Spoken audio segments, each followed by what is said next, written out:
Okay, looks like we're live. Hello, thanks for joining me today. This is Facebook Live number 17. It's Friday, February 16th. And today we are talking about meditation apps and if they're helpful for patients who have sleep issues. So if you're watching me live, thank you. If you're watching the replay, let me know by typing replay in the comments so that I know that you're watching these. I've been going live pretty much every day talking about different clinical sleep medicine tips, just in like short little videos and tutorials and things. I'm Dr. Nishi Bhopal. I'm a physician. I'm board certified in integrative psychiatry and sleep medicine, and I have an online course called the Clinical Sleep Kit. Registration is open now, and it's all about clinical sleep medicine in a really practical way with the community and sleep experts. And registration is open now till February 23rd, and it's for outpatient physicians, therapists, and other health professionals. And I also have a YouTube channel teaching physicians and therapists all about clinical sleep medicine. So I'll put the links to those in the comments underneath if you want to check them out. Let me know where you're joining from, what your specialty is, and if you have any specific questions about sleep issues or working up sleep issues, management, anything else that comes up in your practice, or if you just have information that you want to share about sleep and how you handle patients with sleep issues in your clinical work. Today we're talking about meditation apps for sleep. So I get this question a lot from patients and also colleagues asking about what are the best apps to use if your patient is struggling with sleep, or patients will ask me like, what's a good meditation app? And is it going to help me sleep? So there's lots of different meditation apps out there. I'm not going to list all of them. There's so many, but some of the popular ones are things like Calm, Headspace, Insight Timer, 10% Happier. There's the Satguru app as well, which is based on classical meditation and yoga practices. So there's lots of different ones. And I do like meditation apps, especially for people who are new to meditation, whether it's mindfulness meditation or another form of meditation. There's lots of different forms that people can learn and practice, because an app is helpful because it gives you some guidance. It can be tangible. It's something to follow. And especially if you're learning, or for patients who tend to struggle with, anxiety, or their mind's racing, or they struggle with focus, having something to listen to, or even if it's a video to watch, can help them focus and give them tools to practice meditation.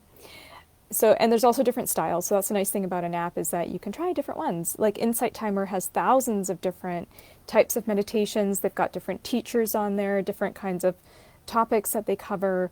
So those are, really helpful for patients to try out and see what works for them and what resonates with them.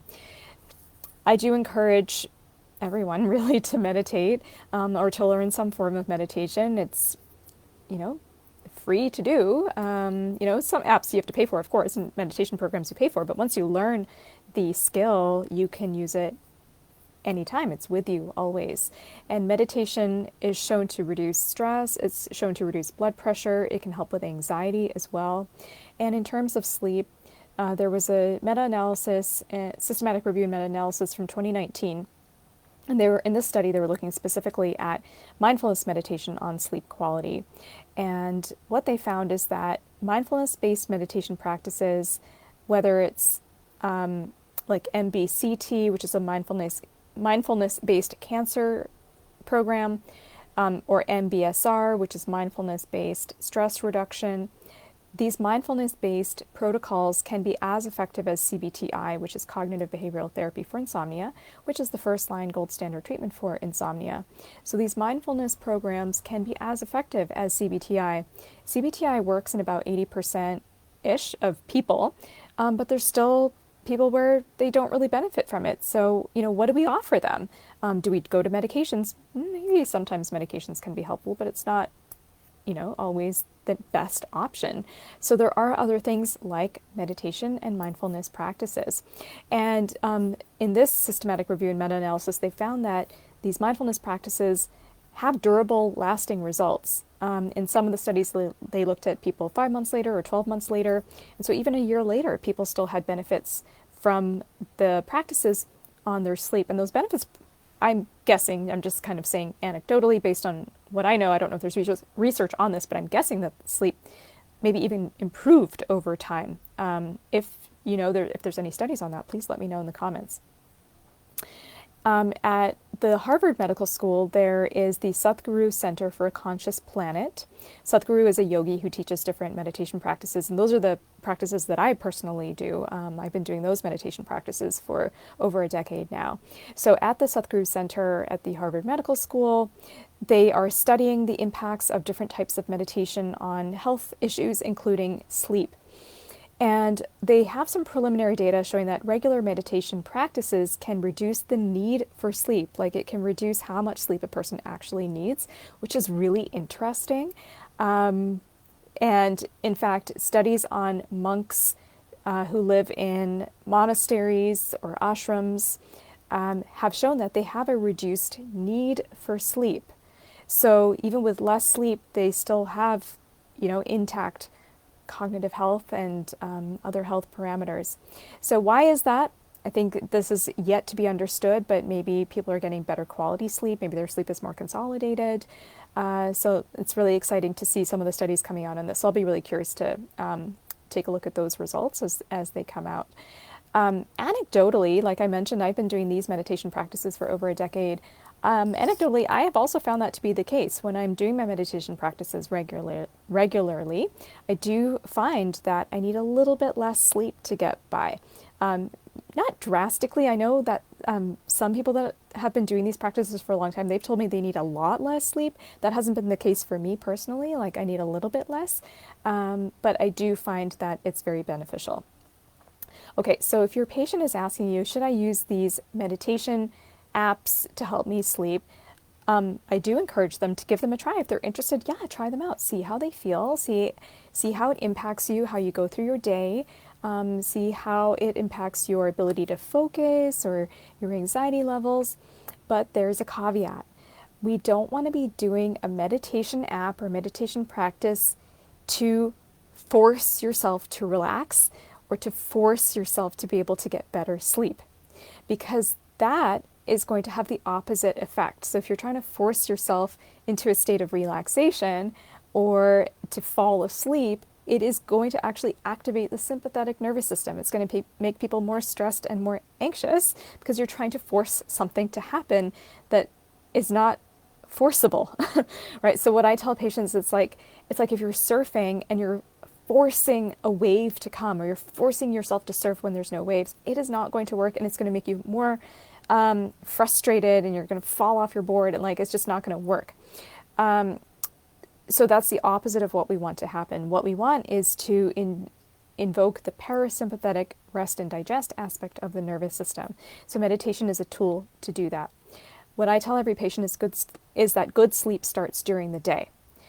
The mistake I often see people making is that they go through their day, they're totally stressed out, they're jumping from meeting to meeting, whether they're, at work or they're on Zoom, or, they're running around after their kids all day, they're stressed out, and then they want to do their Calm app for 10 minutes at night, and then they want to fall asleep like that.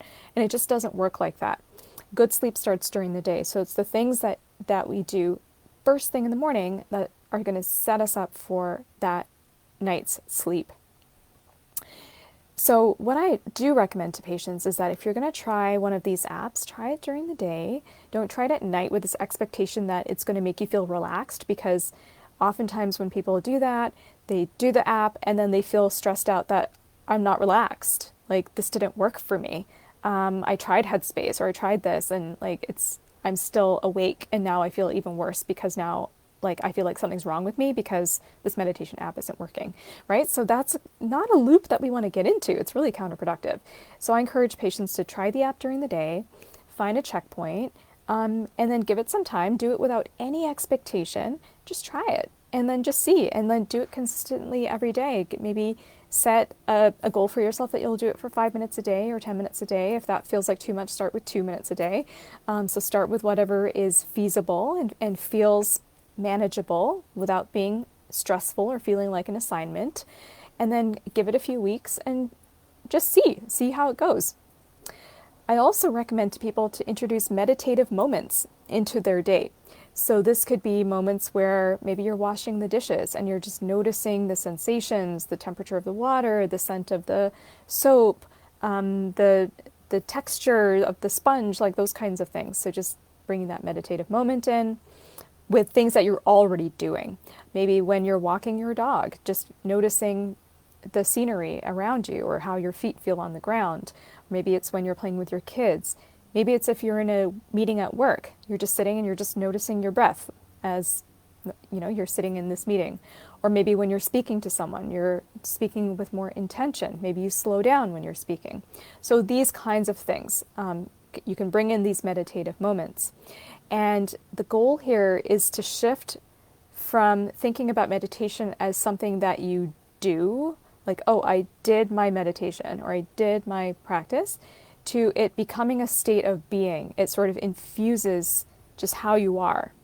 Now, that takes time. It takes practice, right? It's not something that just happens without this kind of being cultivated and paying a little bit of attention to it. So I know it can be a little bit easier said than done, but this is kind of how I talk to patients about it, is that it's not something that we force. It's just something we kind of integrate into our lives. Tracy Hannigan, she's a sleep coach. She incorporates mindfulness practices into her CBT-i work with her clients who have insomnia. I'll tag her here so that you can look her up and see what kind of work she does. She's also one of our guest speakers inside the Clinical Sleep Kit program, and so she teaches us how to incorporate mindfulness into our work with patients who are struggling with sleep. She also has an online program and a free Facebook group and things like that. So I'll tag her, and then you can connect with her if you're interested in learning more about that as a resource for your patients. Let me know if you're using meditation apps with your patients. How do you incorporate it into your work? I'd love to hear from you and learn from your experiences. Let me know in the comments. And for next steps, you can follow my page to learn about when I'm going live next, talking about just little sleep tips every day. I've got one more live masterclass on 5 sleep supplements to know about for your clinical practice. The next, which is the third masterclass, is on Wednesday, February 21st at 5 p.m. Pacific time. I will put the link to that Sleep Supplements Masterclass in the comments if you want to sign up for that. It's free and you can come and hang out, and it's live. It'll be recorded as well. And I'd love to invite you to join the Clinical Sleep Kit program, which is open for registration now until February 23rd, and it is for you as the health professional, as the physician, therapist, nurse practitioner, to learn more about clinical sleep medicine, because most of us get limited training, 2 hours or less of training in sleep education, but all of our patients have to sleep, so we all need to know how to better support them so we don't have everyone just taking Ambien all the time, which is what I see a lot. So I'll put the link to that in the comments too if you want to take a look at the registration page and learn what the program's all about. If you have questions about it too, you can feel free to DM me. I'm happy to answer questions and just help you figure out if it's the right program for you. So that's it for today. Have a great weekend, and I'll say bye for now, and then I will see you back again next week for another Facebook Live. See you then.